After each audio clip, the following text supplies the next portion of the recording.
what does Alex Ferguson and his team and the footballers do about sleep? So it was just I started to have those conversations with the club, with the coaches, with the doctor, with Alex Ferguson. And as long as you keep doing things and you've got ideas and you're motivated to achieve, then maybe you end up in those good places. First time you meet me, we might say sleep once, and then we don't mention it again. And by the end of the conversation, you're thinking in cycles, you're thinking about CRPs, you're thinking about, the first two cycles of your sleep are the most critical ones. Hi, and welcome back to another episode of Project Peak Performance. Today, as promised, we have Nick Littlehales on, and he is one of the UK's, if not the world leading sleep coach, and also deals with a lot of the top performing athletes that you see with regards to football, cycling, and other sports. We're absolutely amazed to have him on here talking to us. So, Nick, how are you? I'm very well. I'm very well indeed. Nice to be on your cast, and let's hope we have a good chat. Yeah, I really hope so. So, want to try and jump into some of the questions, but before we do, I want to hear a little bit about yourself, if that's okay. What brought you into becoming a sleep coach? I've done a bit of research before. I believe you was a professional golfer back in the day, and we've seen a long time something change a long time ago. Okay, so can you explain to us where you sat today and what brought you to even thinking that sleep was important? Why is it important to you? And what made you take that decision into looking into this area and trying to help people in it? To be honest, I have no idea. I get asked that question a lot. I was asked to write a book back in 2016, which I really didn't want to do. But it made you reflect on your journey. And I suppose you start to piece that together. Absolutely mad about sport when I was a teenager, at the detriment to studying. Would rather be out there doing something rather than sat behind a desk. You mentioned golf. It was just one of those sports that I sort of fell into. And it was a long time ago, late 70s, early 80s. Mm-hmm. It was my age away. The world and sport was a completely different space then. But I was a very young lad, and the golf club I worked at had a lot of CEOs, dentists, politicians, lawyers. It's very much a sort of retirement sport rather than something like we know it today. But it kind of introduced me to working with people at much higher levels than me. In intellect, in what they'd experienced. But actually what I was doing is teaching them how to play a golf. Yeah. And it sort of created that sort of, characteristic inside of me. You couldn't really make any money in those days out of it unless you won tournaments and beat the other 350 people in front of you. So I ended up getting married, childhood sweetheart. I ended up being involved in what's called the furniture industry because their family business was in that. And so I suddenly found myself in this sort of furniture industry, getting married, having my first child, mortgage and all that sort of stuff.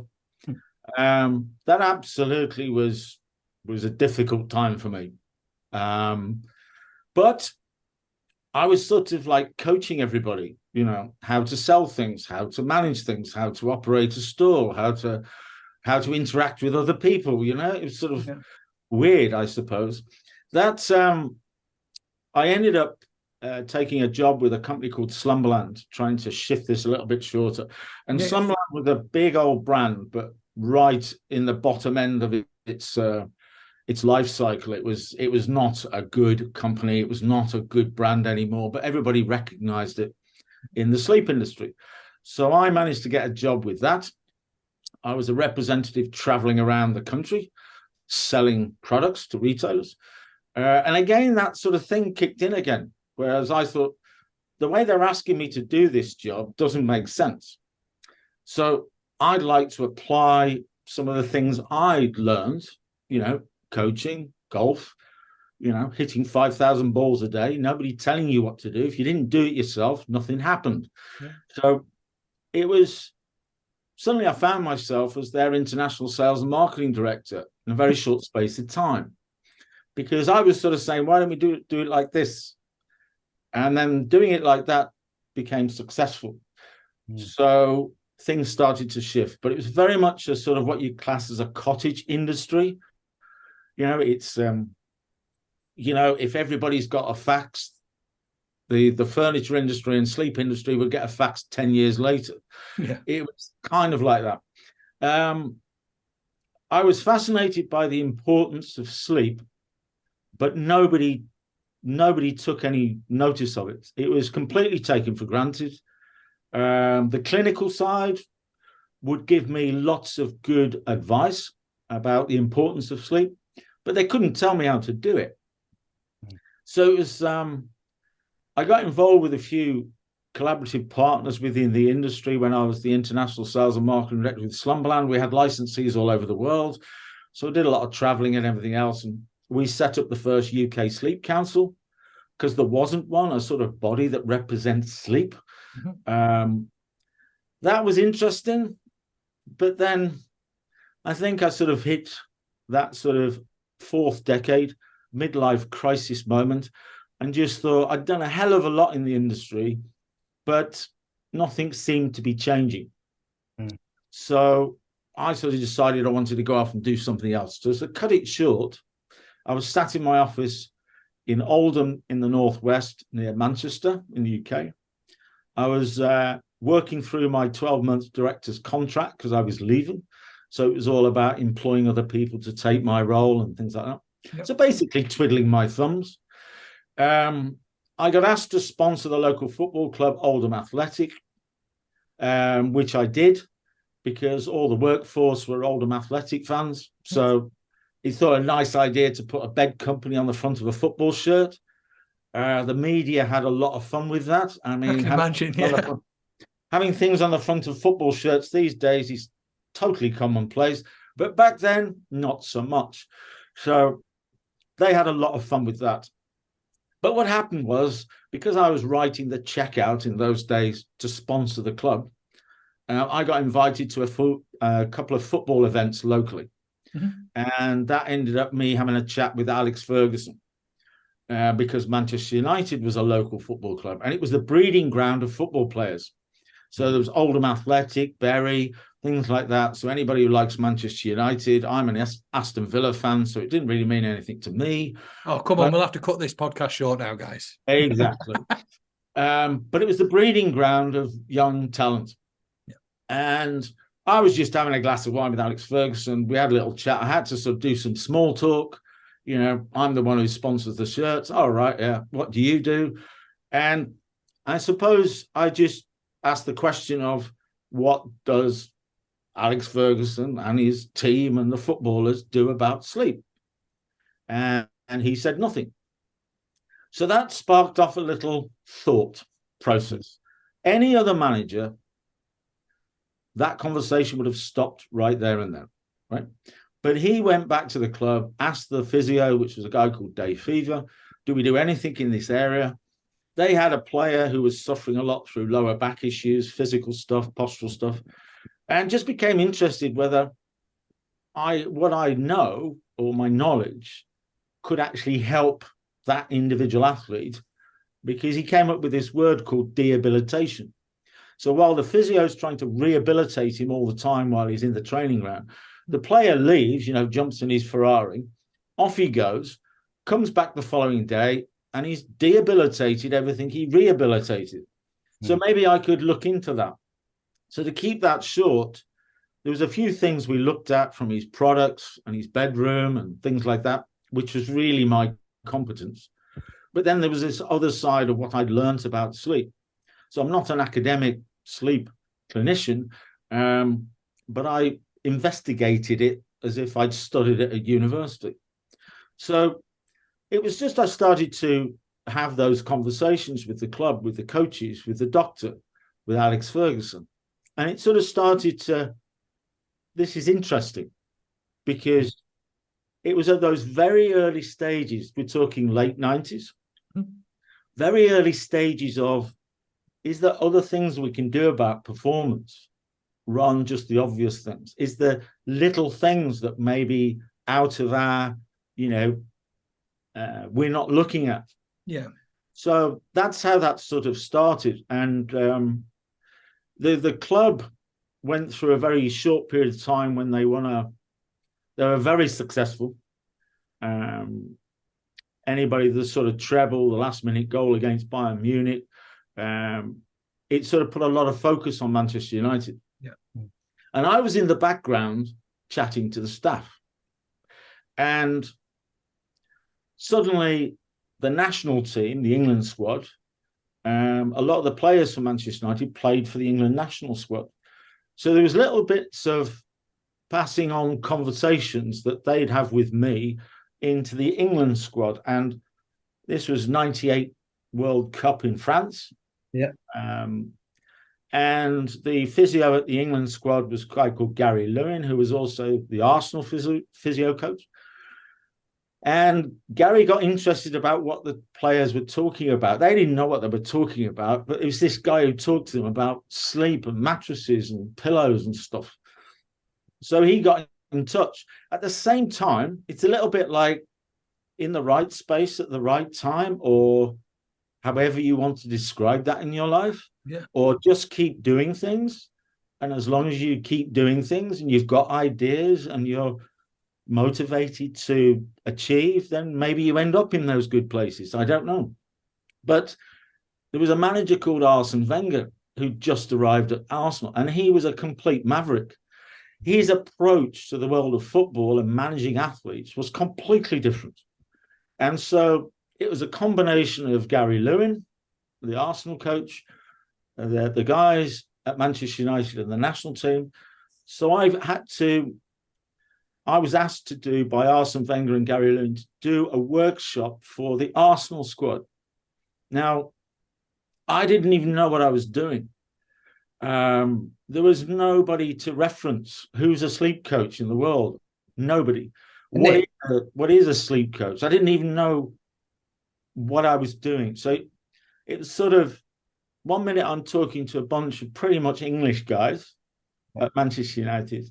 And then suddenly there's this completely different cultural mix, from Thierry Henry to Adebayor to Czech to Polish to Nigerian to, oh my God, it was just everybody's all over the place. Yeah. And Fabregas. And so I tried to do a workshop with them. It didn't go that well. You're inside a bunch of young guys without no fear, and we're talking about sleep. And they've got Arsene Wenger in the background who's telling them to take their shoes off and wade sliders and stuff like this, So they were all a bit like, wow, what's going on in Arsenal? But there was one guy, Thierry Henry, who just stood up and told everybody to shut up and sit down and listen. Right? Yeah. There's got to be some reason why this guy's here. We might not know what that reason is, but we need to focus on it.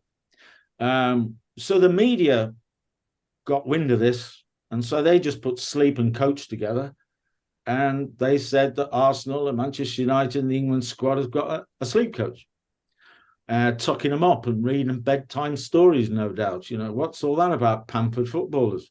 Yeah. So it was a really sort of tongue-in-cheek Mickey take, serious, don't know why it's serious, we don't know anything about this, it could be something, I don't know what it is, but let's not throw it away.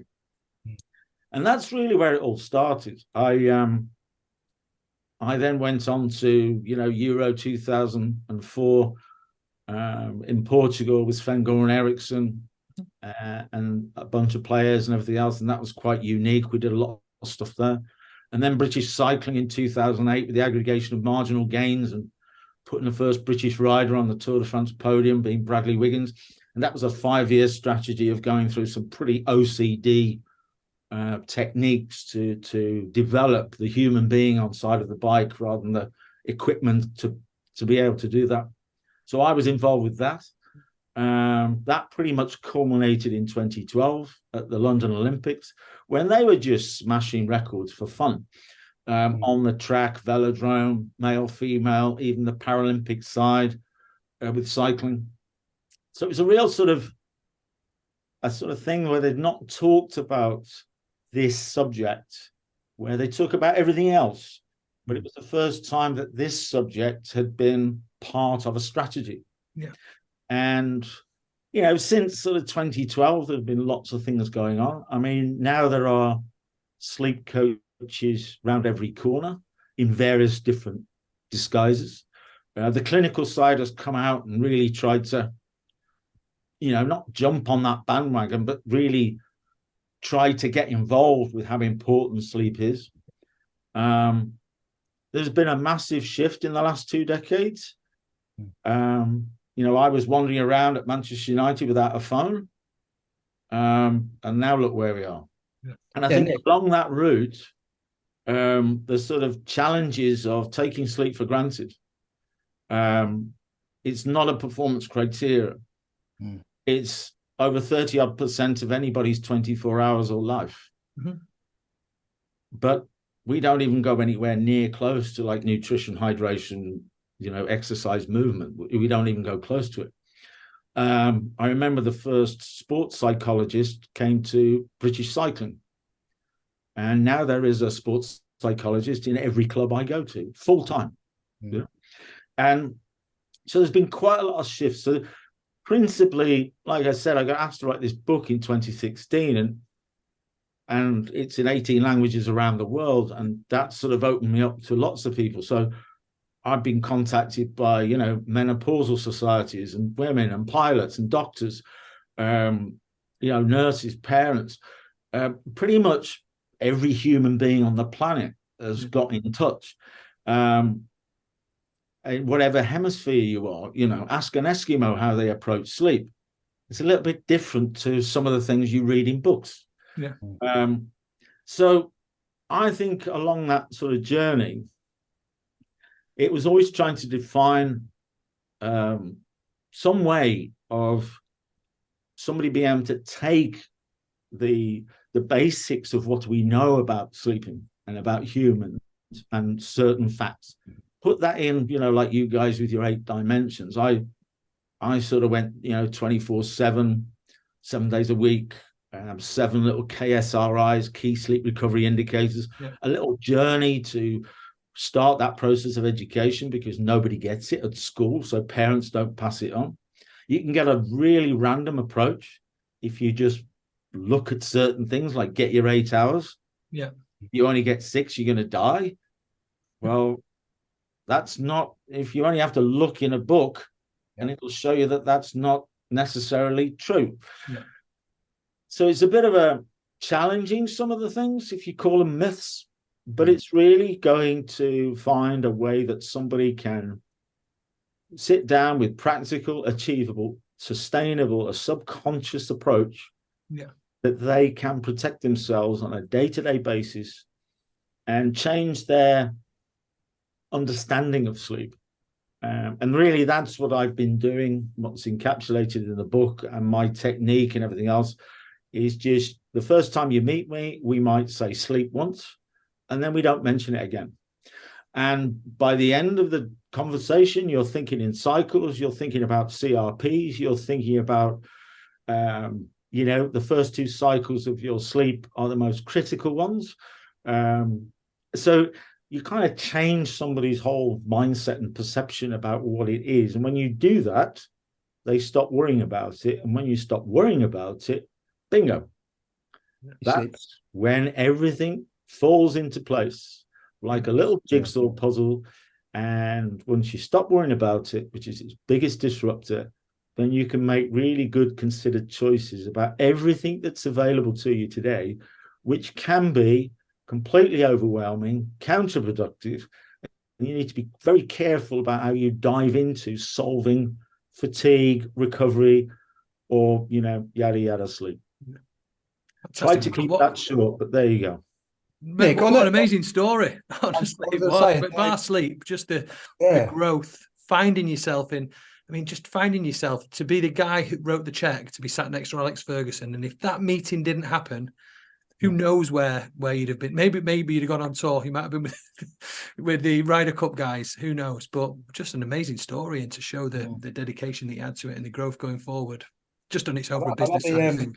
Amazing. The curiosity that you had around the sleep, which then led it rather than a clinical side to it, which is probably the reasons why it was sort of like, because I was the head of this big company and it was a big brand, so I was always trying to be innovative, trying to push the boundaries, and I was given rein to do that. So I developed the very first, this won't mean much to you guys, but I developed the first one-sided mattress, which meant you only slept on one side, which meant you could roll it up and put it in a box.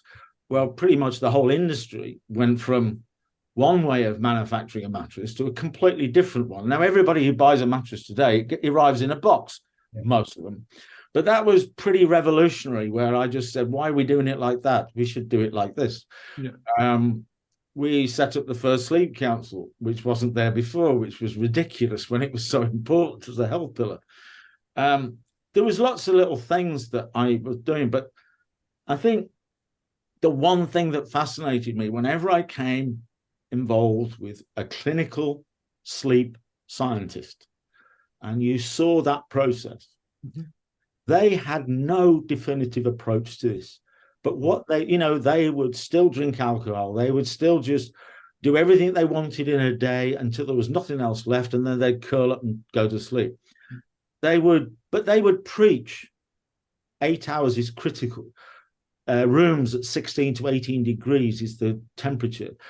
Pre-sleep routines are vital. And all of these sort of factors. And I went, yeah, but none of those things formulate themselves into, here's Nick, this is what he does, this is how he approaches his life. What do I take away that? Because I can pretty much tell you, if I want to go to the gym and get on that treadmill and work myself up to 5K, right? I need some trainers, I need some clothing, and I probably need some help from a personal trainer.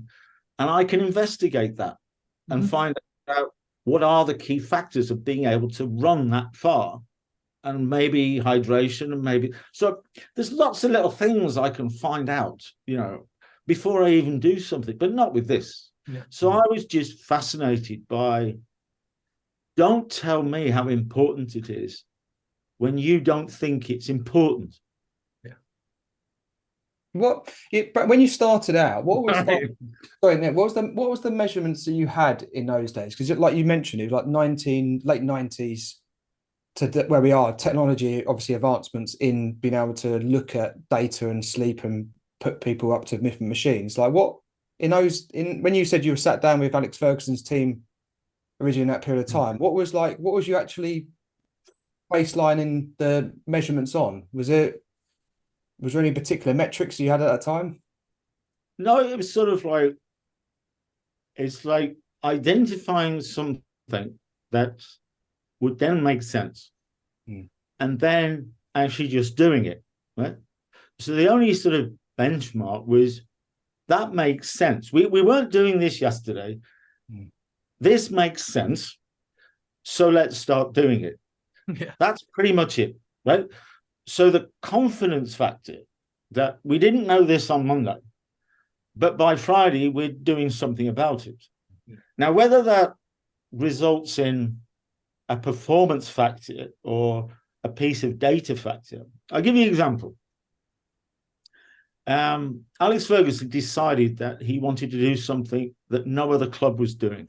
And that was pre-season, he wanted to double up training sessions. And that's morning and the afternoon. Not just morning, play, have some lunch, go and play golf, right? It was train, hydrate, nutrition, but then go out and train again in the afternoon, right? So they asked me, what should we do with the players? Right? And we could leave them in the dining room and lie on the sofas, play some games, watch the telly, do a bit of ping pong.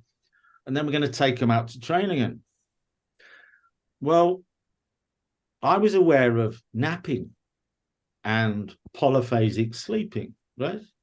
And that meant there is a recovery window midday. Everybody knows about it. It's there. It's a siesta, or it's the graveyard slot after business. It's that slump. And actually, it is called polyphasic sleeping, right? So I just said, well, let's fuel them up, hydrate, bang, bang, bang, but let's put them in this room. And so all we did is cleared out one of the rooms inside of the training ground. Yeah. We put some just relaxers, things you could just relax on, not beds. And just said, go in there. And there's no like whale music or smells, or it's just an office we cleared out and put some lounges. Just go in there, lie on the, they're not going on their social media, remember? Yeah. But lie on there and just do nothing. See what happens. You might nod off. You might do a little micro sleep. You might curl up and maybe have 10 minutes. But don't worry about it. And because at that point, whatever Alex Ferguson told the class of 92 to do, they did it, right? So you're talking about, Ryan Giggs and Beckham and Scholes and Butt and the Nevilles. You just said, let's go in there and do nothing. So that's what they did. The other little factor that came in around that when you asked that question was they were collecting bits of data, how fast somebody went, between, over 9 meters, or standing jumps or things like that, So suddenly we started to see that the data in the afternoon for Rob and Dave is different than the morning. What's going on there? Right?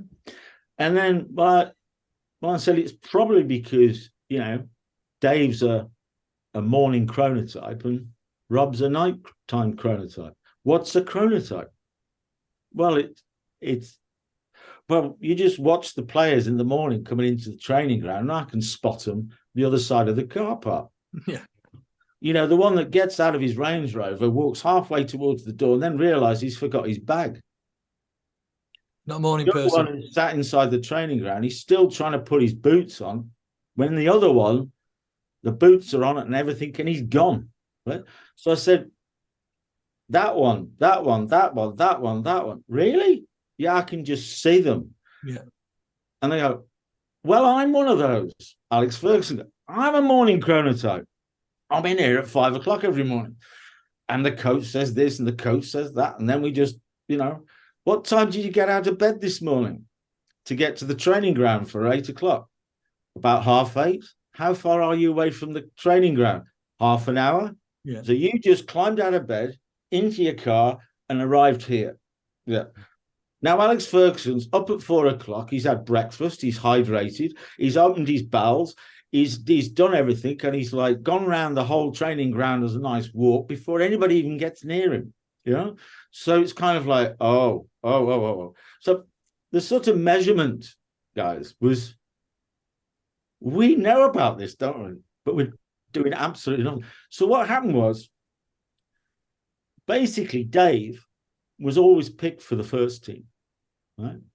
Because his data in the morning was better than Rob's.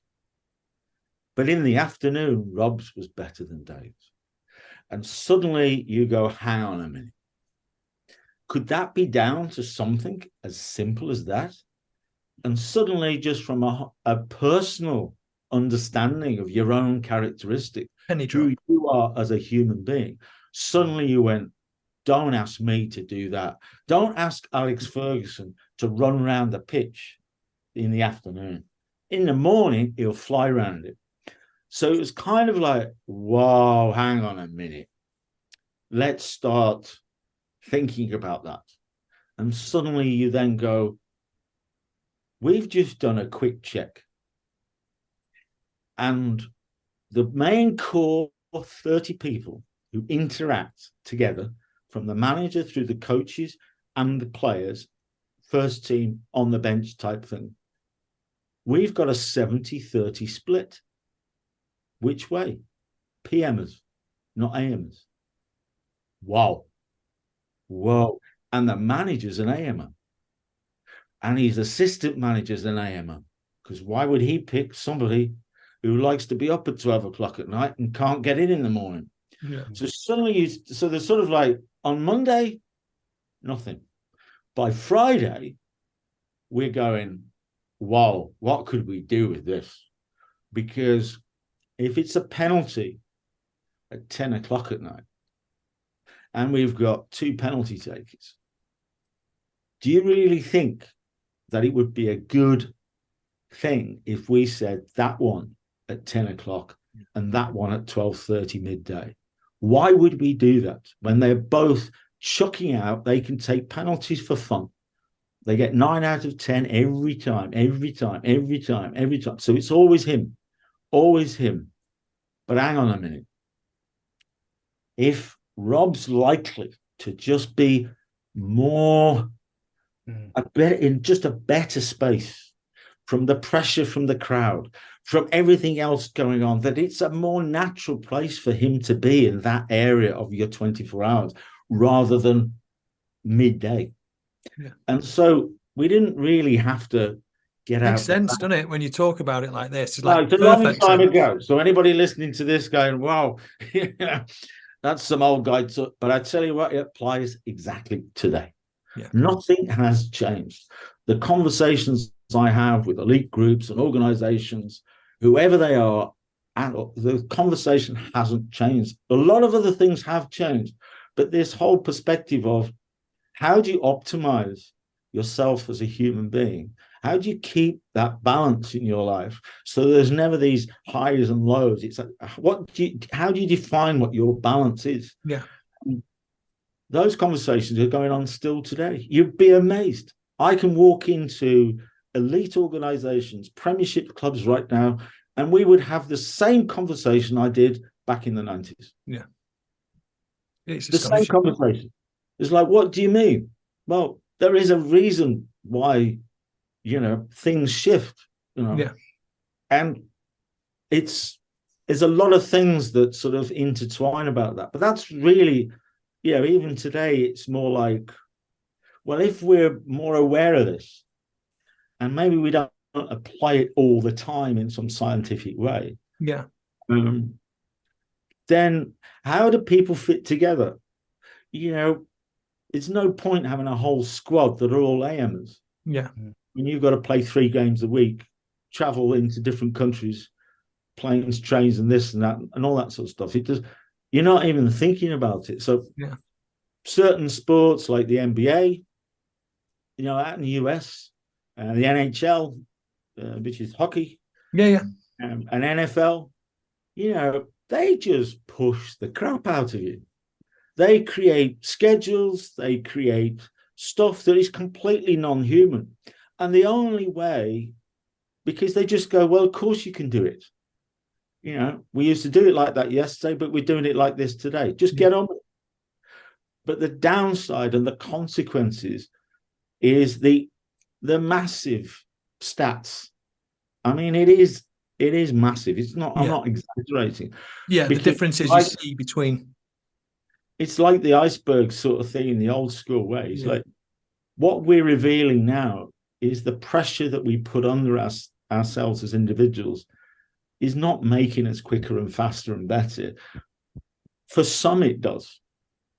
But for the majority, it just takes you down a very slippery path to somewhere you sometimes can't get out of.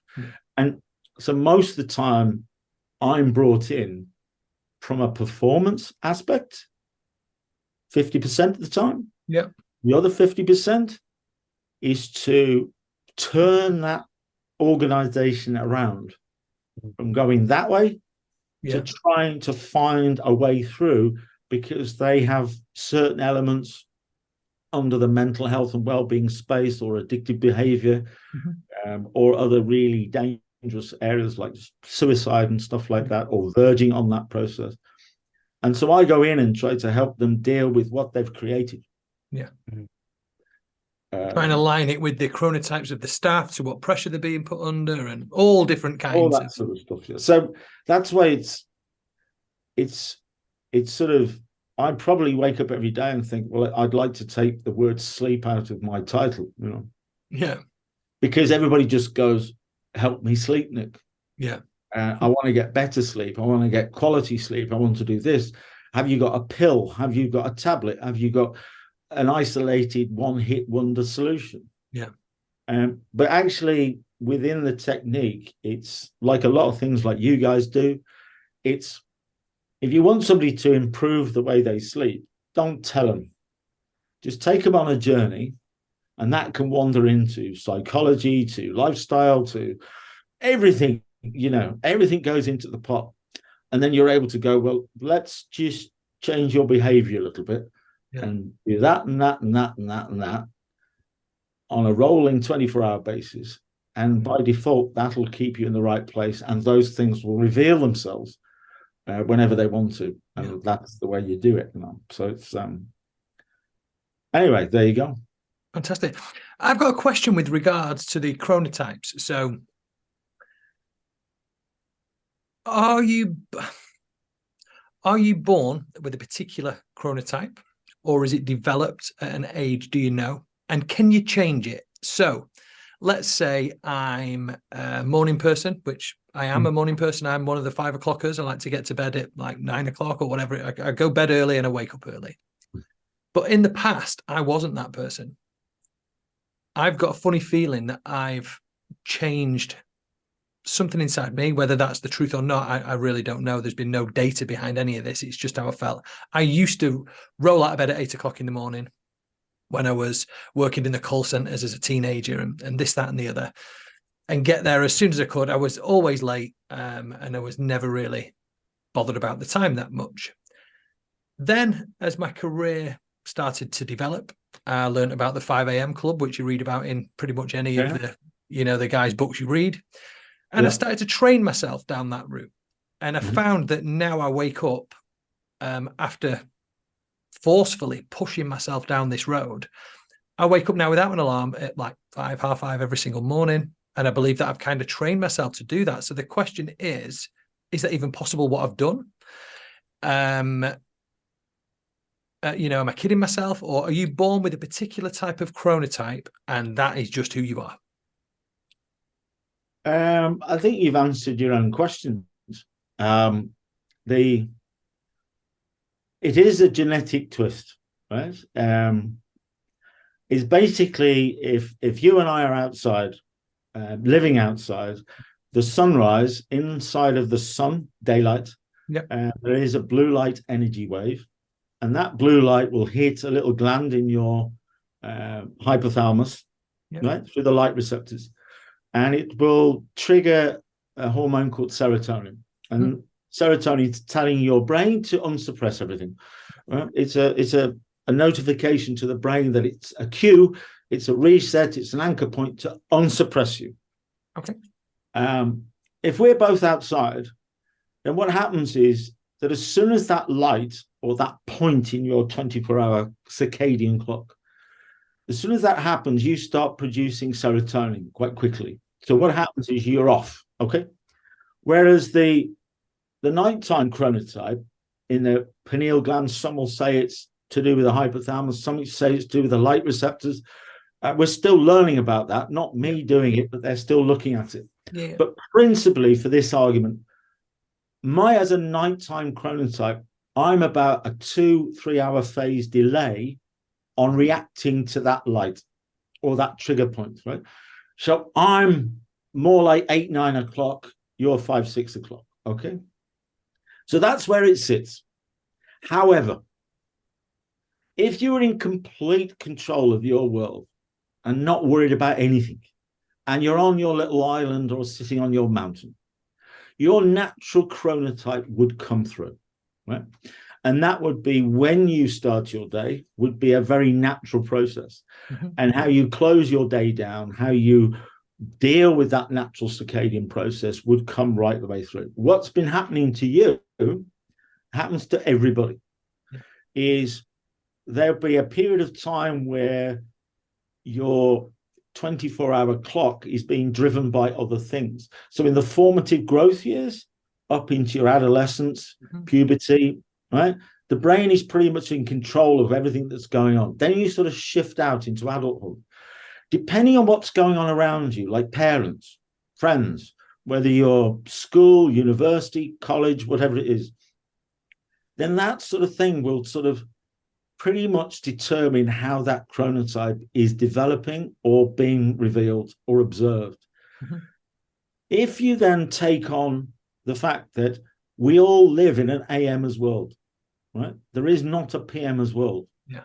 I think predominantly there's probably more PMers on this planet, chronotype genetically, than there are AMers, but we all live in an AMers world. So what happens is you start to adopt and reset to an AMers principle, right? And when you, because the brain is so brilliant at constantly adapting, when you reset your clock, right? So you've reset yours to 5 o'clock, off you go, right? When you reset it, then everything else sort of like nudges around to allow you to do that. And it can be very successful for you. And you kind of think, well, this is how I roll, isn't it? Yeah. However, you mentioned you want to be asleep at 9 o'clock. Now, 9 o'clock into so I go to bed at 9 o'clock. I generally sleep at about 10, half past-ish. 10 half past, right? So it's kind of what it is. It's like, hang on a minute. Your perception of you've shifted your chronotype is one thing, is when you actually very, very quickly, not in this podcast, but very, very quickly, a little 20-minute conversation, and you'll realize what you've done is you've just set your 24 hours. Moved it a little bit. And naturally, you've just moved it, right? Yeah. So it's sort of like, is it there? Is it? A lot of people ignore it. A lot of people camouflage it. And so it's always wise to actually, when you remove all of the factors that dominate your approach to every day, then maybe if I took you for a couple of weeks or a week or 48 hours into the mountains with a tent, just maybe you might be quite surprised that maybe that morning thing is something that you have created. Yeah. When actually it could be the other way around. Or alternatively, what you were experiencing before, now you're in your best place. Yeah. And it doesn't take too much to find that out. But it's a great question, because by even just trying to answer that for yourself, you don't have to do a quiz, you don't have to do a test, but just like most things, just how far can you go? How far can you run? Yeah. You know, whether that particular diet works for you or not. If you just examine that for a short period of time, and you can able to get a better understanding of what you might actually be naturally rather than not, that could be an absolute game changer for you. Yeah. A complete and utter game changer, because you are always trying to take full advantage of everything you do every day, whatever that might be, but it's always going to be diminished or diminishing if you're constantly asking your brain to make those adaptations on a rolling 24-hour basis. That's why it'll never. So if you kind of put it at the front and go, it's not sleep, it's about my ability to optimize my recovery. Yeah. That means everything else I do will be optimized. If I just try and do all of this and then just fall asleep at the end of it, that's not going to work. So the way I find elite athletes, everybody has got the same personal best. Everybody is at the highest levels in every single way. Yeah. The one that just steps the other side of that line is the one that puts that recovery approach into more context in everything they do, because it finds that slight shadow of Rob and Dave that you can't see. Yeah. And that's really what you're looking for, is that sort of consistent, achievable, practical bit that you can't see. So you wouldn't want to go another day without being able to answer that question for yourself. Yeah. That you asked me. Right? Because it is genetic. We don't know how clear that is. We know you can't change it through an operation or through supplements or medication or anything like that, but you can certainly camouflage it, and you can certainly reset it to suit what you want. But so you can train yourself. You use the word. I did train, and I tried to train myself. So it became training is fine, isn't it? But you need to know that's what you're doing. It's not that you're training yourself to do this because that's what you feel is the best thing for you. Right? Yeah. And that's absolutely fine, as long as we know that you're a nighttime chronotype. Yeah. And if you had every opportunity to be, it would be an 8 o'clock start. You'd eat breakfast at that point in that cycle, in that phase. You'd still be very creative and positive at 10, 11 o'clock at night, right? And this is how you would look. So we can train you to shift that around, as long as we know that's what you're doing. Yeah. And how could I, if I... That was a long answer to your question, but it's a good one, you see. Yeah, no, but I'm honestly, I'm all ears. As you see, that I was like really listening intently to what you were saying, because it's really important for me. And I found myself, like I said, I went from what I believe to be lazy guy. Maybe it was teenagerism that was, maybe some of that was playing a part. Who knows?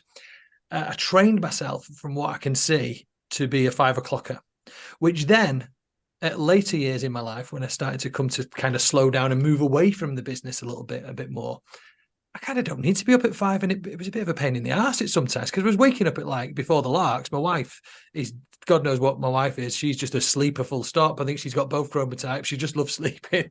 But I try to change it back. Can't tell you how she does it though, can she? Pardon? I said all the people I've met who are brilliant sleepers, and maybe your wife's one of those, they can't tell me how to do it.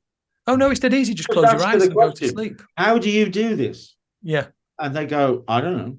This is it. One of the questions we got from the community. So it's a fascinating conversation. Yeah. Well, for God's sake, let's look closely at this person, of what they do every day. And all we need to do is take away some of that and apply it to everybody else. And we'll all sleep brilliantly, just like you. Makes sense. Yeah. No idea. Yeah. It's crazy. I mean, one of the things we've got, one of the questions actually got asked that we didn't send to you because it didn't get a lot of views. It didn't get a lot of people asking it, but I'm going to ask it anyway because it has two sides to it.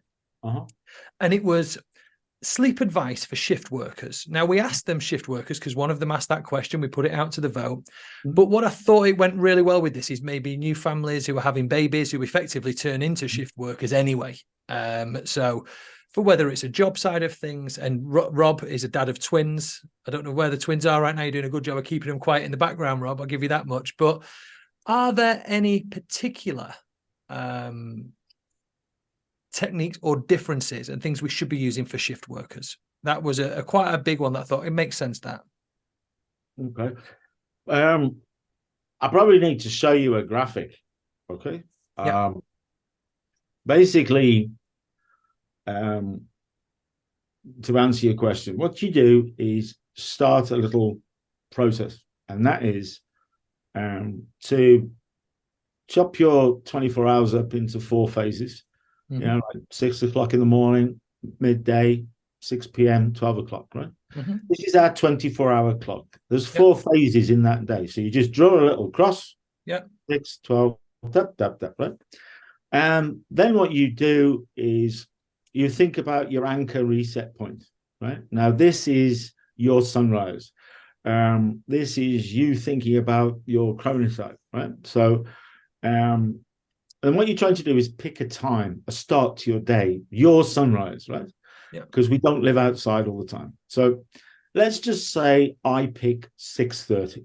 Right? I like it on the hour or half an hour because that means I don't have to have a tracker telling me this is this, right? So 6:30 is a good time for me. I'm an AMer. So the reason why I like that time, it's good for all my occupational stuff because I live at an AM as well. So pretty much my occupational start to the day is about the same as what I would normally do as a natural chronotype. Now, when I looked into the clinical side of sleep, I realized that the clinicians would look at a 90-minute cycle. Right? They'd wire you up, brain-laid patterns and all this sort of stuff, seeing the development of stages of sleep, and they'd look at it in a 90-minute period, right? Well, that's the length of a football game. right? And so it's with a break in between to rehydrate, refocus, go again, right? So not a full 90 minutes. You need to have a little gap in the middle to do it, right? So 5 90-minute cycles is 7.5 hours, right? And this will make sense if you just bear with me. 5 90-minute cycles is 7.5 hours. There's your 8 hours. Mm-hmm. But now you're thinking in 5 90-minute cycles. So a 5 90-minute cycle routine for me, I'm going to pick 6:30. And so my last cycle, my 16th cycle, is between 5 and 6:30. That's my wake cycle, right? So if I chop my 24 hours up into 16 90-minute cycles, I've got 6:30 into 8 o'clock, 8 o'clock into 9:30. That's cycle 1 and cycle 2. Cycle 15 is 3:30 into 5. 5 into 6:30 is cycle 16. Yeah. What it then gives me is a 5 90-minute cycle routine is 11 into 6:30. That's 5 90-minute cycles. So the first cycle is 11 into 12:30. The second cycle is 12:30 into 2, right? And the third one's 2 into 3:30. So suddenly I've got a picture. 4 phases of the day.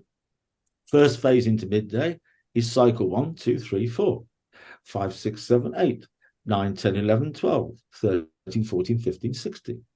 Right. Then I know that the first 2 cycles, the first 2 90-minute cycles of my sleep is when my brain is going to go looking for the deep sleep. And you asked me one of these questions about restorative sleep. How do you keep that at its highest level? And that's when your brain starts looking for restorative sleep stages, REM sleep, deep sleep, right? In the first 2 cycles. Yeah. So 11 o'clock, you present yourself to sleep, 10:30, 11. You go into a sleep state, the brain takes over, and then it goes hunting for this stuff. It's only about 20% of any period you're allowed to sleep. You're never going to get 100%, right? Yeah. It's always around 20% of all your sleep stages. So you go into the first stage, 11 to 12. Anybody who's heard sleeping before 12 o'clock is a good period. Sleeping just after 12 o'clock is a good period. This is why, in a natural circadian rhythm, as a human being, your brain sunset, sometimes 6 o'clock, 4 o'clock, 5 o'clock, depending on the season. Now you hit it. So what you're doing is you're trying to do everything you can while you're awake. From the first point of starting your day with a good place, a good start to your day. So I will wake maybe 5:30, 5:45, 6 o'clock, 10 past 6. The alarm is only on for security. Yeah. That's all it is. So that I can make sure I start my day around 6:30, right? Around that point. And then what do I do in the first 90 minutes of my day is completely focused on unsuppressing myself as a human being. Because what I'm telling my brain and giving my brain some rhythm is about, this is what we do throughout our day. Lovely rhythm, every cycle, bing, bang, bong, we do this, we do this, we do this. So me and my brain are having a good relationship with each other. So if I focus on suppressing everything, 6:30 into 8, doing lots of good things to get me as a human being going, well, the brain likes that approach as well. So it'll help me. And if the brain likes this along the route, then when I present myself to sleep, 10:30, it'll just go, let's go. It takes over, off we go, grabs some 20% between 11 and 12, then has another look at it and goes, let's get some more. Yeah. And then from 2 o'clock into 3 o'clock, it's all about waking up. Yeah. It's about light sleep stages. And it's about moving because it's 2 o'clock in the morning. So you suddenly get this relationship. Sun goes down. It's coming back to your postcode in phase 4. That's not nighttime. That's not dark time. That is actually in the phase of the sun. It's coming back to wake you up. Yeah. And anybody who wakes up in the middle of the night, you have to look at the clock because it could be 5 o'clock in the morning, couldn't it? Yeah. If you wake up in the middle of the night, you look at the clock, and I can guarantee to you all, it's probably somewhere between 2 and 3 o'clock in the morning. Because that's when we would all actually become active. Yeah. Right? Yeah. So if you can grab, so what do you think is, this is not about 8 hours. This is about 24 hours a day. This is about 16 cycles. This is about looking to try and develop, whether you're on a 5-cycle routine, which is 7.5 hours, or a 4-cycle, which is 6, right?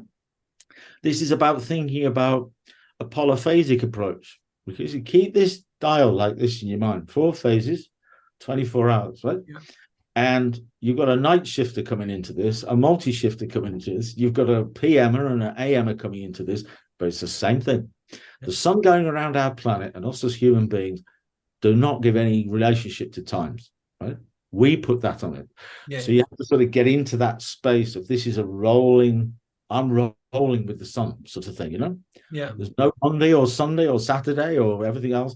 It's just every 24 hours is just appearing in front of me, and I need to roll with it with some rhythm to help my brain. So bang, you suddenly realize that up until electric light, you never tried, neither of you two guys would have ever even thought about or tried to sleep in one block at night.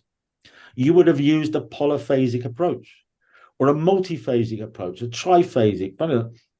So that's how you can take a single-handed round-the-world sailor on a boat for 3 months on his own or on her own. They sleep in a multiphasic way. Every 6 hours, they'll have around 20 minutes. Yeah. So they'll sleep 6 times a day. So you start to think siesta and this. So what happens is you've got 2 little things in your little graph. You've got your little anchor point. So if I say mine's about 6:30, I like that, because there's nothing going to challenge me that often in any month for rolling season. There's nothing going to challenge me to get up any earlier than start my day at 6:30. Yeah, unless you go on holiday or something crazy like that. Sometimes it will. What do? Pick 5 o'clock. Yeah. Or go back to 3:30, right? 3:30, 5 o'clock, right? Or 6:30. So that's my thing. What I also can see is I've got sleep times. I've got 11 o'clock, which is 5 cycles. I've also got 4 cycles, 12:30. And this comes back to when you asked me about your chronotype and you go to bed like 9-ish and everything else, but you're probably still fannying around at 10. Yeah, generally I'm asleep. If I check my Whoop, I'm generally asleep at half 10-ish. Yeah. But it's kind of like maybe we could be making a bit more use of that time, because the brain's just sitting there going, what are you doing? Maybe we could be a bit more active. So I've also got 12:30 into 6:30, and that's 4 cycles, 6 hours. It does. One thing I will say, and you'll probably back me up on this. It doesn't matter what time I go to bed. I wake up at the same time. I could literally have been to where I go to bed at 2 a.m. I wake up at 6:30. It's like I've spent to my wife because I tried to change my sleep pattern back. So, and I've managed to get it to like 6:37 now instead of the 5s that I was at before. Yeah. By trying to change it. Yeah, that's what you do, because you have this little structure in front of you. Yeah. I'll just show you. It's so easy. Anybody listening to this, just get a pen out, pencil, piece of paper, draw yourself across. Yeah. 6, 6, 6, 12, 6, 6. Draw yourself across. Phase 1, phase 2, phase 3, phase 4. Phase 4 is nighttime, 12 into that. Think about what you just said. Once you set your start to your day, that is the most important point, because shifting that is not so easy. Your sleep time, when anybody tells you need a consistent sleep time and consistent weight, the consistent sleep time is irrelevant in my world. It's the anchor point. This is sunrise. This is about starting our planet. Right? Yeah. The bit of when our planet starts to shift is very variable. So I like to think that I can be on a 4-cycle routine. So I target 12:30, midnight, before I'm brush my teeth and starting to go to bed, right? I allow a lot of things to happen in phase 3, like thoughts, anxiety. I don't want to be rushing around. I moved from summer. We're about to shift the clock soon. Yeah. And I ain't going bike riding at 10 o'clock at night anymore, am I? Yeah. I'm thinking about casseroles and hot chocolate. Yeah. Log fires, itchy blankets. And even walking to the gym at 8 o'clock at night, I'm thinking, I don't know whether I really want to do that, So moving through the shifts, you try to keep an internal rhythm to what's going on, because there's a lot of outside influence that shouldn't be there.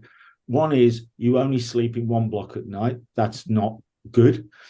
Your exposure to light, dark and diminished light, is another one you need to be moving through the seasons. And you also need to have rhythm and pattern, because that's what's going on around you every 24 hours, right? The sun doesn't give a damn about you. Right? But your relationship with that circadian rhythm of our planet as a human being is vital to the way that you function as a human being in every single way. So that's the key. And when you look at it, I can apply 12:30 into 6:30, 4 cycles, 6 hours. If I'm not waking up, if I'm grabbing my deep sleep between 12:30 and 2, right? First cycle. If I'm then grabbing a little bit more deep sleep, 2 into 3:30, and then I'm rolling through cycle 4 and 5, cycle 3 and 4, and waking up in cycle 16, around 6 o'clock, and then just starting my day again, I've now got rhythm. If I can go through those 4 cycles in 6 hours without waking up and going to the toilet, without thoughts disturbing me, without temperature, without this, without that, without all the stuff, is if I can go through that, then that's real great, valuable 6 hours. Yeah. But the way to manage that is I need 30 minutes for me. This is 30 minutes of a 90-minute cycle, right? And that's your nap. Don't ever mention the word again, right? This is your controlled recovery period. This is when, and there's 2 in a biphasic, it's midday. In a triphasic, it's late afternoon. So it's sort of in that bit between like 4 and 6. Okay? In there's a little recovery period, how we used to do it in a polyphasic manner. So what I do is I can take the shorter period at night, 12:30 into 6:30, focus that, take all the pressure off phase 3. So I'm not running around like a nutcase. Yeah. So I can go to the cinema at 8 o'clock at night and come back at 10 and have a bite to eat. Do you know what I mean? Yeah. I'm not putting myself under all this pressure about that wonderful social space in phase 3. And the reason why it is because I've taken 30 minutes for me and I've slotted that in, and it's the most important 30 minutes. You won't even know it's happening. You can think about all sorts of things that you could do in that little thing. It's not about sleeping. It's about this vacant mind space for you. Yeah, it's like a meditation, if you like. Yeah, you can do also just sitting on the bench, just doing whatever, rolling the bike around on your turbo, just whatever it might be. And there's loads of them you find for each individual. But that little 30 minutes there that I have for myself takes the pressure off my 24 hours. So that little 30 minutes is part of my overall recovery approach of 4 cycles nocturnally, little one there. And because I do that all the time, when I want to shift it, right, and I'm going to answer your question now, when you want to shift it or reset, the way you can reset it is because you've got these subconscious timings. So if you're waking up too early, for example, I'm waking up closer to 5 than 6:30. As soon as that starts to happen, right, I would shift to 2 o'clock. I would change my behavior in phase 3 a little bit, right? I know I'm going to get tired, but I need to shift it. So what I do is shift to 2 o'clock into 6:30. And what happens is that just knocks it back closer to 6:30. Then when I've done that for maybe a couple of nights, couple of 24 hours, I can roll back to 12:30. Right? And if I was trying to get back to 11, because it's a 5 cycle, I'd go 11 into 12, 12, and that's called sleep restriction. I'm not making this up. That's how you're able to keep yourself reset, balanced. I mentioned it before, right? So if I've got something that's going to change this, so maybe I've got to get up earlier. So I think 5 o'clock, not just any old time.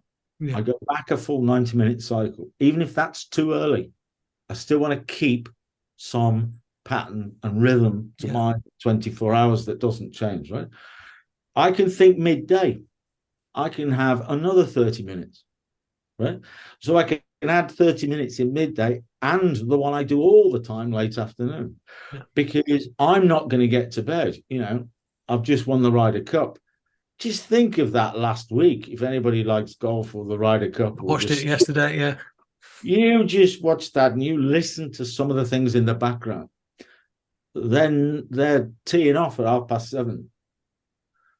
They've already been up and to the gym and the trainer and the master and, practice. They're starting their day like 4 o'clock in the morning. Yeah. And they're still there like that, doing everything else. And they've got the pressures of all of that. So you can say, well, sleeping's probably the last thing on their mind because it's so difficult to even try and do it. Yeah. So what you think is when you're going into something like that is you can use midday and late afternoon in your thing. That's when it happens. So the night shifter, all they do is they don't change the clock. They don't change the phases. It's just they're active in phase 3 and phase 4, not 2, not 1 and 2. But the same recovery periods apply. So all they do is basically you just turn that process around like that. So you can see where you should be optimizing your recovery. Would be midday, not first phase, right? Because that's when so midday and late afternoon is a great space to sleep. Yeah. You're working night shifts. If you're really if you're going into something where I work with a lot of groups now, like police forces, NHS, whatever, fire service, and they do multi-schedules, which is nuts. 3 days of this, 3 days of that, and then 4 days of nothing.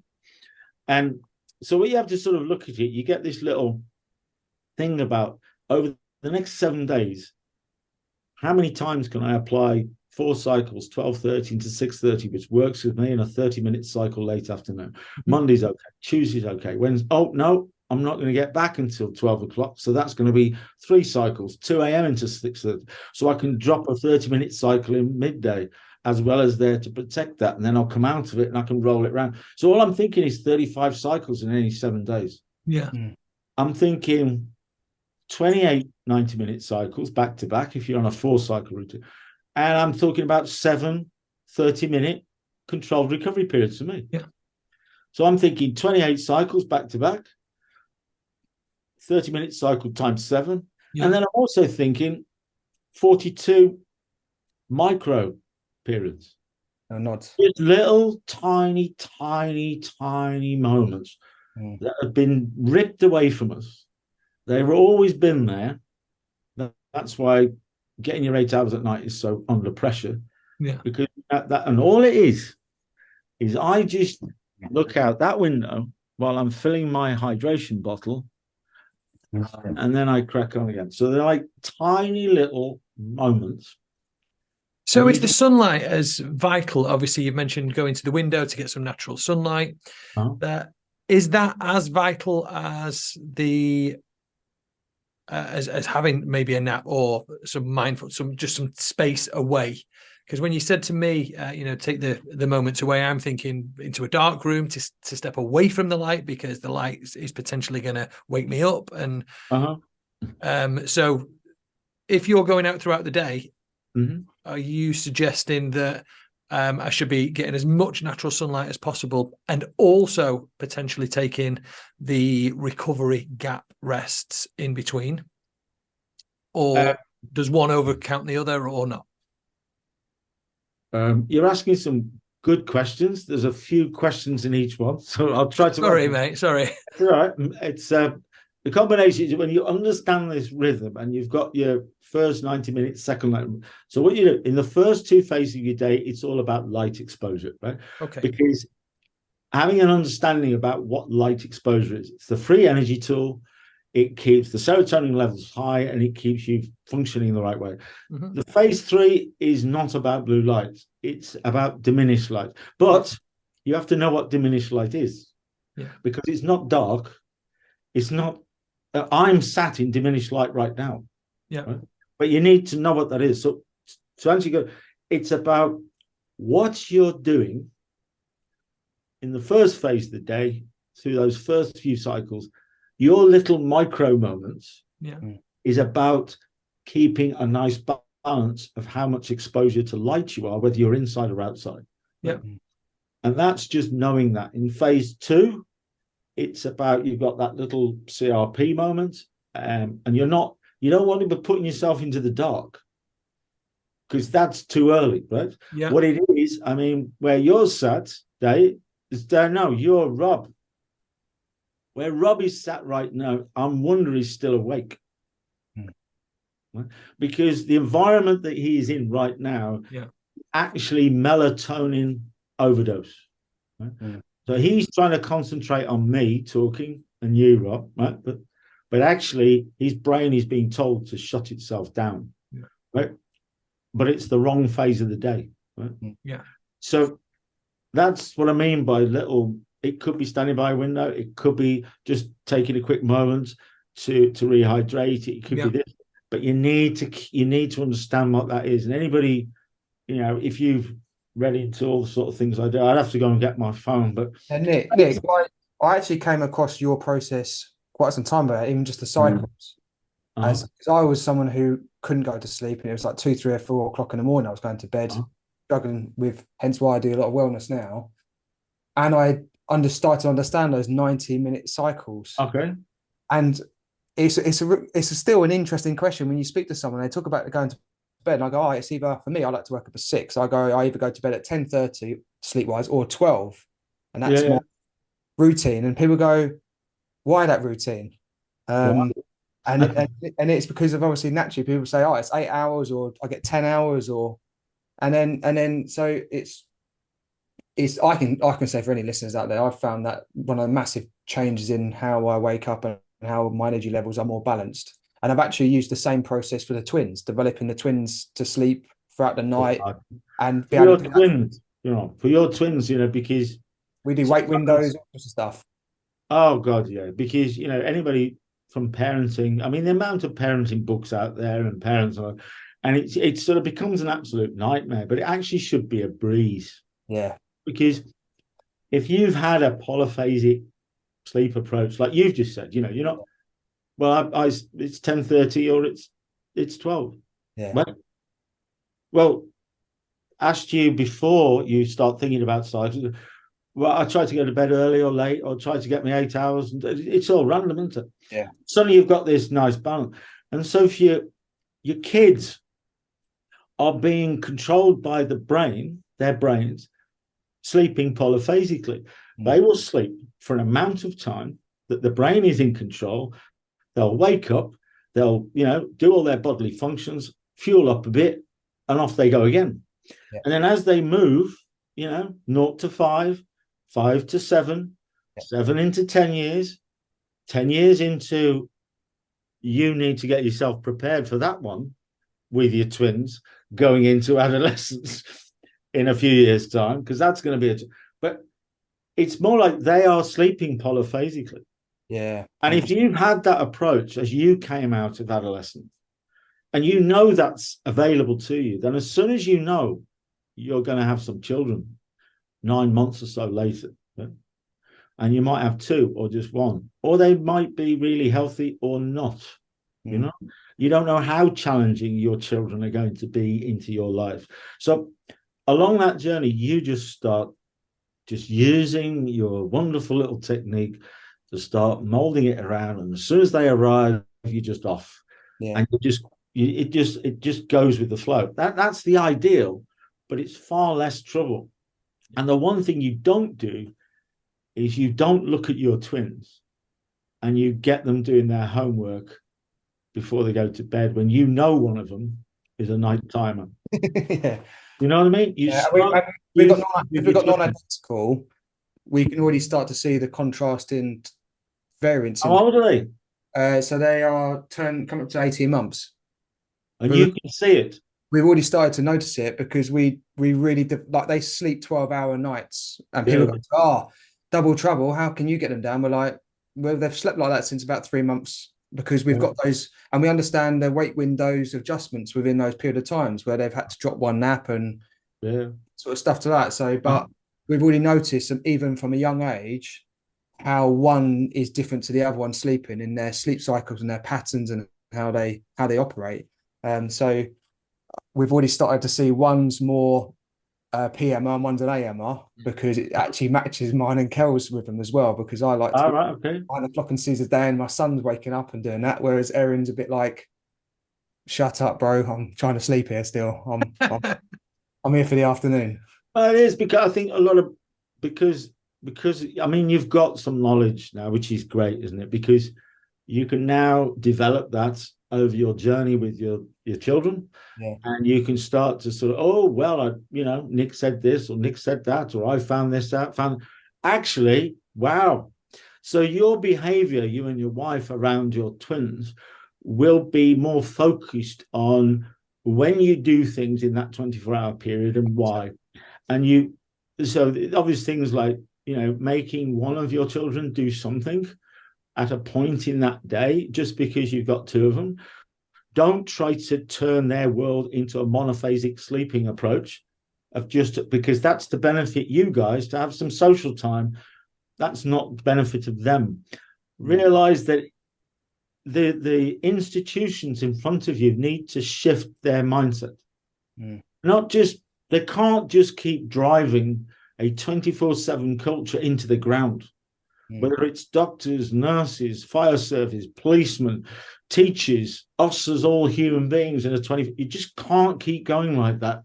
You've got to wander back and sort of challenge that about, when your two twins do their exams, when do they do their homework? When do they, before they even think about you shouting at them to shut their tech down at night, before you even get anywhere close to that, you'll have had some impact on their behavior already. Is that's not what we do at that point in time. I'm doing my homework. I mean, I've had somebody do it recently where they shifted and they were doing the homework with their daughter at 11 o'clock at night. Wow. And their other daughter was fast asleep by 8 and already done their homework. And they were really worried because that other daughter wasn't going to sleep, was constantly coming downstairs, was constantly doing this. And the answer was actually, it was creating that. If they can create a bit of space for them so they're not so tired in phase 3, and the one child can do that and do that, but then you've still got the energy or the commitment or the mood to actually sit down and do your homework with your other daughter at 10 o'clock at night. And the benefits those two individual human beings have got from that sort of process, and it is absolutely mind-blowingly game-changing, 100%. You wouldn't think about doing that, but you're already on that journey, which is amazing. Brilliant. That's amazing. Anyway, you just get your little light meter. Do you know about that? Yeah. I've seen the light meters actually. You can get the app on your phone now. Maybe we'll put the link on the Yeah, because all it is, I won't show you, but you just get a free light meter. You can get scientific if you want, but where you're sat right now, it's hardly 100 lux, is it? And by that window just there, it could be many thousands, and stat outside is many thousands. And you sort of think, well, I want a nice average 1,000 lux exposure in every cycle in the first 2 phases of my day. I don't want to be sat here in this level of diminished light. I want to keep a nice balance. It's not about being outside. So it's kind of like, should I wear blue blocker glasses? Well, there's a lot of recovery interventions that we're all aware of, right? Yeah. And they can, and I think most of the times when we actually sit down and look at it very carefully, is whether you've got inflatable things on your legs, or you've got this, or you've got that, or that. A lot of the times, all it does is encourage you to take the time out to allow the natural recovery process to happen. Right. Yeah. And that's the sort of placebo element, because I'm doing that, which is about benefiting some sort of element of recovery, but it's actually because you're doing nothing. And it's that sort of balance that you really sort of get about light and diminished light and dark and all sorts of stuff. And even from the point we're now into, if you've got an EMF meter, electromagnetic field. Yeah. So we wander around training grounds and hotels and stuff like that. And up in this corner, there's a whole magnetic field wandering around up here. What's that all about? But who cares? What's he doing anyway? Sort of like, who cares? But it's sort of like, whoa, okay. And it's sort of, it's fascinating. But I think, a lot of the things that people would be, if you've gone from no education, you're on the first steps. Yeah. Right. And if you can tap it in your browser and read all the books, and you get, bombarded with sleep science now. Okay. And the fact is that it's not a performance criteria, guys. Yeah. It will not stop you doing anything you have planned to do, tomorrow or the next day. Right. It won't do that. Maybe one day you'll be able to say, I'm not going to work, or I'm not flying that plane, or I'm not going to transplant that heart today because I didn't get the quality of sleep I required and my tracker told me so. Yeah. Right? That's not going to happen in my lifetime. So it's not a performance criteria. So if you're using trackers, they're amazing. If you can't track things in sleep, we don't do it. If you can't in sport, you don't. If you can't measure it, don't do it. Yeah. At the end of the day, you want to be really careful. Whatever tracker you're using, whether it's an Oura Ring, a Whoop, or Garmin, or whatever it is you've got, then what it's doing is collecting data. Let it collect the data. And then maybe at the end of the week, look back at that data and reflect on what your week felt like. Yeah. What did those days feel like? Yeah. And what did that data correlate that to? Yeah. The big thing inside of that, which a lot of people in your audience should be fully aware of, is HRV. Yeah. And when you look at your tracker, I mean, I've got a bio strap, I've got 2 Whoops, I've got 3 rings, they're all in this box. And what it is, I know that my behavior from the first cycle through to my 16th cycle on a rolling 24-hour basis, if I focus on my little 42 little micro CRPs, my little 30-minute CRP there, my rhythms, my timings, if I'm subconsciously got that in my back pocket, and that's how I roll, and I'm thinking 35 cycles a week, every 7 days. There's one real high profile, I think it was Amazon or was it Apple or whatever, 70 hours in 14 days, right? Because he has really hectic schedule. So it's a little bit similar to all these things. It's the 5 a.m. club, it's the this club, it's that club. And you start to get this. So you start to think, well, I bet I could tell you what that tracker's saying. Because when you asked me very early on about what we did back in those late 90s, it was kind of like, well, now we know about it. And now we know about chronotypes. And now we know about this. And we know about, well, let's start just thinking about it a bit more, being more aware of it. And how do we sort of don't get too out of sync, like too much high, too much low? What's our nice balance? And the bit that always gets a lot of people is their sleep scores. Yeah. Do they want it to be 100% all the time? 100 out of 100. That's just nonsense. Yeah. How much activity have you had during the day? Well, you know that. So it's going to be low or it's going to be high. You know that because you've been doing it because you're awake. But your HRV when you're asleep is always interesting because you could have a high sleep score and a very low in the mid-20s HRV. So you kind of want to feel, how does that HRV have that nice place for you? Is it 50 or 60? For me, it's alcohol. It drops at least 20 points when I have a beer. That's the only thing I've noticed.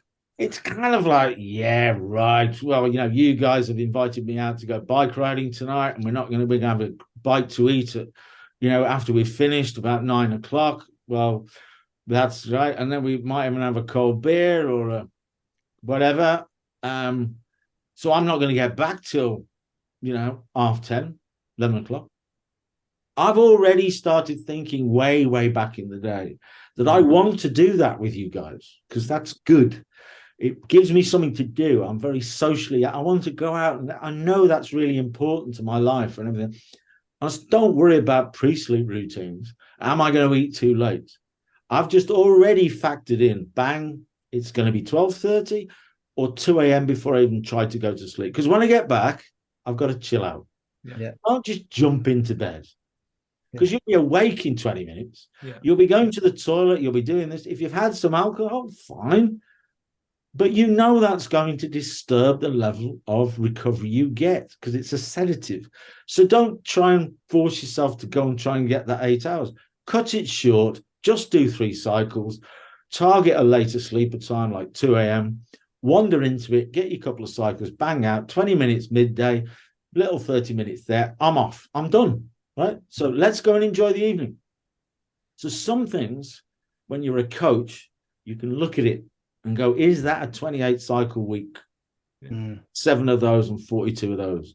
Or is that a 35 cycle because we can do it in blocks? Or how does that apply to athlete A and B and C and coach and manager Y? And you can just look at it like that and go, that's all right. We can get through that, right? As long as we've got that mindset of we do this, do that, do that. So you stop worrying about your sleep. Ask me how I'm going to sleep on Friday. Don't care. Yeah. Sunday, it'll be what it'll be. I don't care. You know, I just don't care because I already know these things are coming along. Yeah. So I know that when I jump off this and just go and sit somewhere and play a few chords on my guitar again, so I'm moving things along a bit instead of not doing anything, you know, then I'll be absolutely fine. That's amazing. I've got one more. I'm Jesus, they've taken up to hour and a half. I know. I'm sorry. He'll be asleep in a minute in that room with his blinds down. I won't be asleep. I'm all right. I've got tons of light coming at me right now, but believe it or not, even though you can't see it behind me. But one of the questions. So to be fair, within a lot of the topics that we've covered and the information that you've given us today, I think you've covered a lot of the questions that we had already. One of the questions, which we kind of touched upon, but I don't think we got to an end of, was, do we know if there is, I know you've said the 8 hour, obviously you wrote a book on why it's a whole myth, but is there a defined number of hours the average human being requires to be able to do, to cope well the following day, for argument's sake? So we've got the thought that it's 7 to 8 hours.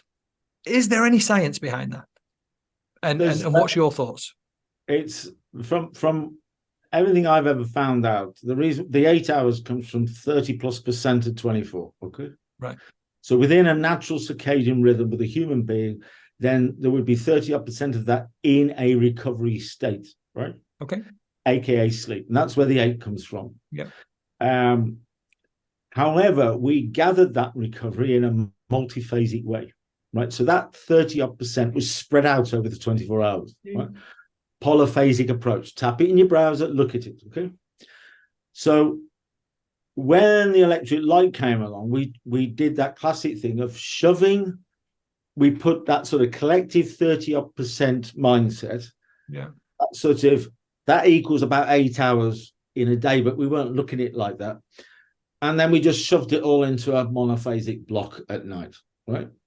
So that's where that sort of fixed itself. So to answer your question, is if you reduce the amount of time that you're in a sleep state, it doesn't matter how many hours you allocate to sleep, right? It's whether your brain will take you into a sleep state and develop the stages that's of value to you, right? Mm-hmm. That's the bit that you want, not the amount you allocate to it. So there's a little bit. So for some, they might have certain behavior. They might have certain genetic characteristics. They might live in certain hemispheres around our world where certain things, you can certainly think about light if you live in, Reykjavik. Yeah. You need blue blockers on all year round, or not. So what you do is just get that sort of principle that the bit that is find out, right? A bit like you trained your chronotype, you trained your approaching. Yeah. And as long as you understand what you're doing, then you can be very aware of maybe some of the consequential side effects. Yeah. If you continue to train that in against a natural form, right? Yeah. So there's nothing wrong with these things. So when you look at it, it's much better than when you sit back and just do your little diagram, and like you were saying before, 10:30, 12, right? 5, 11 into 6:30, 4 into that. So what I can do is I can just test it. Yeah. I can just test it. And I go, hang on a minute. You know, Dave, you walk away from this and go, you know, I'm gonna fix this anchor point now. Is it 5:30, 6 or 6:30 or 7? Well, come on then. Let's just say it and go bang, 6:30, for example. Yeah. Now you're going to think, well, 11 o'clock's 5 cycles. I don't want any more than 7.5 hours. Yeah. Right? I'm a high performance person. I want to go into those 5 cycles and smash it and come out of it, right? Yeah. I'm starting to think about things like that. So that bit where you're wandering off to bed and sort of snoozing around, drifting, but still quite aware that it could easily be 10 o'clock before you start wandering into that sleep state. Well, just change your evening behavior a little bit and sort of move towards a little bit more like 10. Yeah. And so you're messing about between 10 and half past, and then you're definitely in a sleep state before that 11 o'clock phase starts to kick in. Because it's not like I go to sleep at 11 o'clock, bang on 11 o'clock. It's in that space. In and around, yeah. So what you get is what works for you. What we know is that you can operate and function pretty well. I mean, at high levels, if you're approaching your recovery in this sort of 24/7 mindset, right? And which is not all about sleeping. So I would think for most people is find out what works for you. Yeah. Just sitting there and going, I'm going to ask myself the question, just how much do we need? I can't answer that for you. What I can ask you is if you don't sleep for 48 hours, you're going to be in big trouble. Yeah. Because you'll start defunctioning like mad, right? Yeah. What I do know is 30% is a good marker. But how you get it is different. So I could easily start examining maybe, 6 hours, 4.5 hours in one little block nocturnally. Yeah. Think a bit more like how other human beings might have done that. Yeah. No awakenings, no disturbances, no twins, no going to the toilet, no thoughts. Bang, deep, got you out. Restorative sleep's up there. Yeah. Then you're thinking little tiny micro moments every night. Did I get one in that first 90 minutes? It's just you're more aware of them, what they're like. And then that little 30-minute there, bang. Then you think a little 20-minute there, bang. And suddenly what you've got in your 24 hours is you're actually sleeping more. Yeah. You're actually allocating more recovery time to your 24 hours. But it looks on the face of it that you're not. You're sleeping less, yeah. That you're sleeping less. But it's not, because we've added in those other things. Yeah. Those lovely little things. Like now you're at the point, we jumped on this over an hour and a half ago. Yeah. Right? So you've took me right through 90 minutes. So if you ask me any more questions, they're likely to be waffly, no clarity. They'll make no sense to anybody else. Is because you should have stopped at 4 o'clock. We should have both had a 2-minute break where I would have just gone there, come back, cracked on for the next. Now that would be far more valuable to everybody listening to this and us if we just put a tiny little 2-minute break in that whole 90-minute period we've been talking. Right? Do you see what I mean? Yeah. It starts to shift. Right? So what's that got to do with how much sleep do we all need, Nick, is the question. Yeah. So, well, I'm still finding out how brilliant this is, because you just put everything you've learned together. Yeah. You start to, wow, I've had some weeks where I feel as I'm absolutely rocking it. Yeah. And I'm eating so much better. I feel so much better. I can't remember when I did that for quite a long time.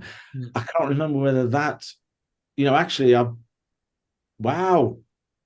I've actually been going for like 60 minutes and I've not looked at my social media yet. How did that happen? And it was that sort of journey of, don't ask somebody the question, how much sleep do we really need? Don't sort of tell somebody that you need to get your 6 hours, your 8 hours, your this or anything else. I mean, tell the twins to sort their life out. You know what I mean? It's sort of like, just go on a little journey. And then sort of after about a week, because you guys know a lot about this, and just after about a week of wandering around with a little light meter or chopping your day up like that and talking to your wife about your chronotypes and sort of things and stuff, and sort of thinking, well, why don't I just shift it? I mean, he mentioned 10 to 12. Why have I got either 11 or 10:30 in my world? Why aren't I? And suddenly by the end of the week, you just sit there and go, how interesting. Yeah. How interesting that my behavior is actually sort of shifting. And notice that change. And my skin looks great. My eyes look great. You know, I feel good. I don't feel like I need to, do 4 liters of water every day with a big jug anymore. I feel like I can reinvestigate other things that I'm doing in my life that I think are really important to me. And they probably still are. But maybe I'm overdoing it, because I can probably do a marathon quicker if I just do a little bit less at the right time, in the right moments. And you sort of go, well, yeah, it's not pushing the boundaries. It's finding the answer to your question is just how much good quality recovery, not just sleeping like anybody. That's not what you do. That's not what we're talking about here. But you redefine your approach, and you redefine what 24 hours looks to you on a 7-day rolling basis, and you get a better understanding of that. Then what happens is you're able to start to reveal the transformative stages of sleep, the restorative stages of sleep. These bits more often, more consistent. And when those things start happening, when you look in the mirror, you see a different Dave, a slightly different Rob. And you suddenly sit there and go, when was the last time did we argue about something so insignificant, it's ridiculous?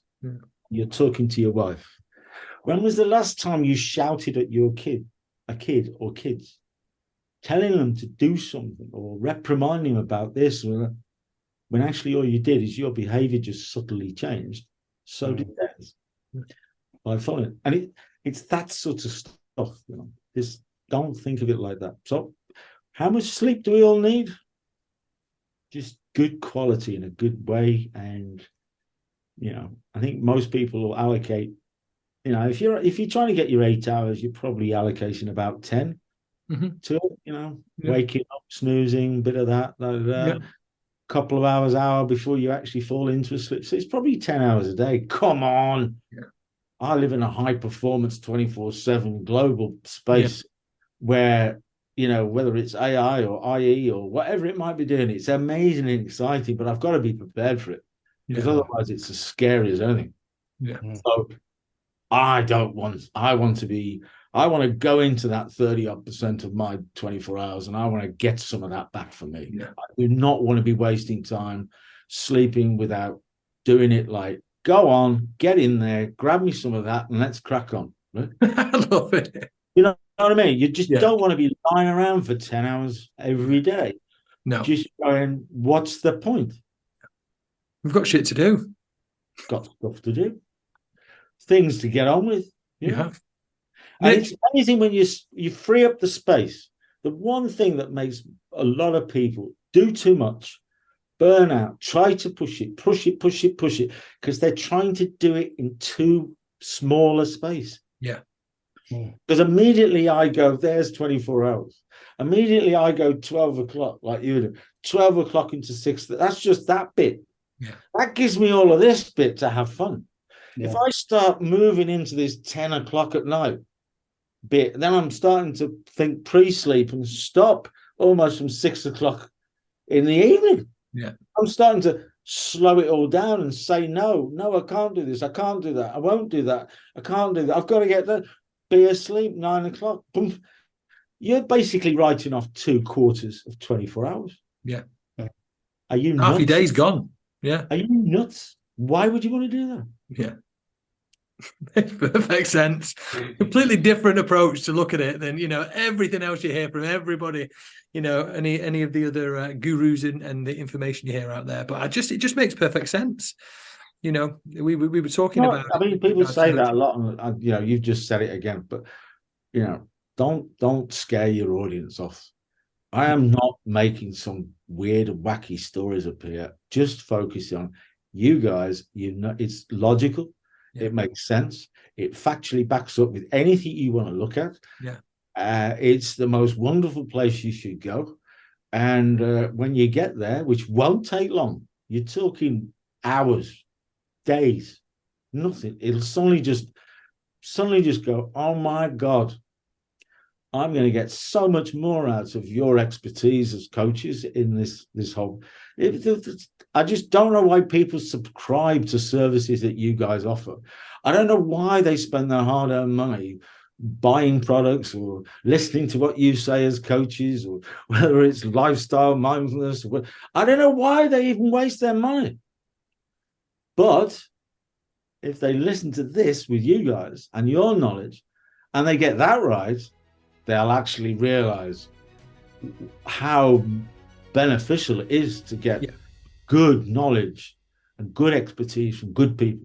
Yeah. People who know better tend to do better. Valuable thing you could ever do, but don't come into it knackered, because you'll waste your money. Love it.